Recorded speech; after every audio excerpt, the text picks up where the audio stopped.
žemės ūkio paskirties žemę, iškirtom menkaverčius, čia palikom augti nuostabų beržyną, pats savininkas jį galės auginti ir toliau, jis užaugo pats savaime.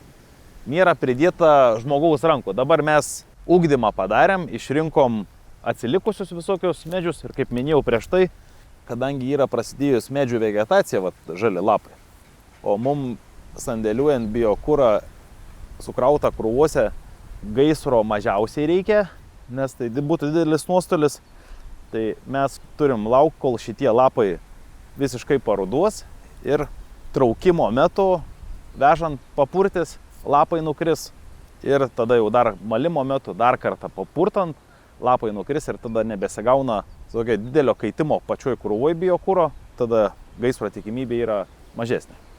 Nes ten vyksta natūralus kaitimo procesas, ten temperatūra pačioj krūvos viduje nėra labai didelė ir ten vyksta biologiniai visokie procesai, kaip pavyzdys kompostavimas, ne?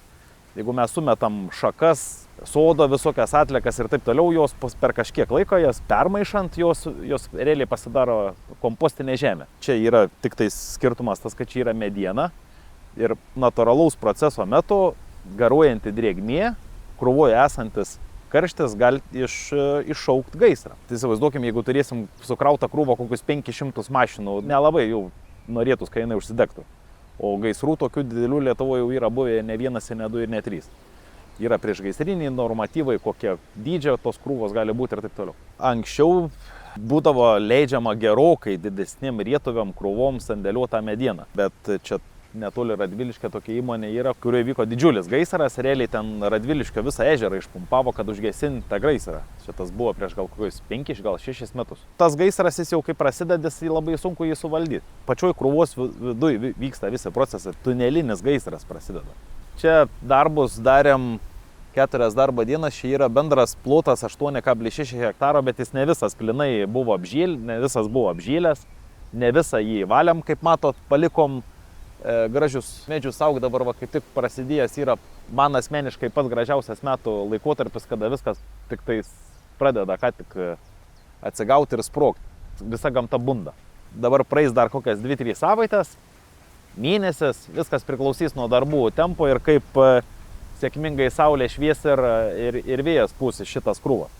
Susisandėliuosim, tada įvyks malimo procesas, ir tik tais tada galėsim apskaityti realų kiekį, kokį mes čia per tas 4 dienas pagaminom ir kokią naudą iš mūsų gaus savininkas.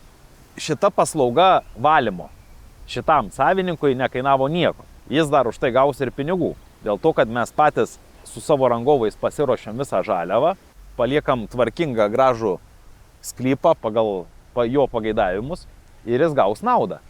Nauda šiandien dienai skaičiuojama už mašiną 100 eurų biokuro sumaltų. Už tos pinigus jau kažką jisai galės pasidaryti, susitvarkyti jau tą sklypą. Ne tai, kad vizualiai atrodys tvarkingai ir taip kaip priklauso, bet dar ir gaus iš to naudą.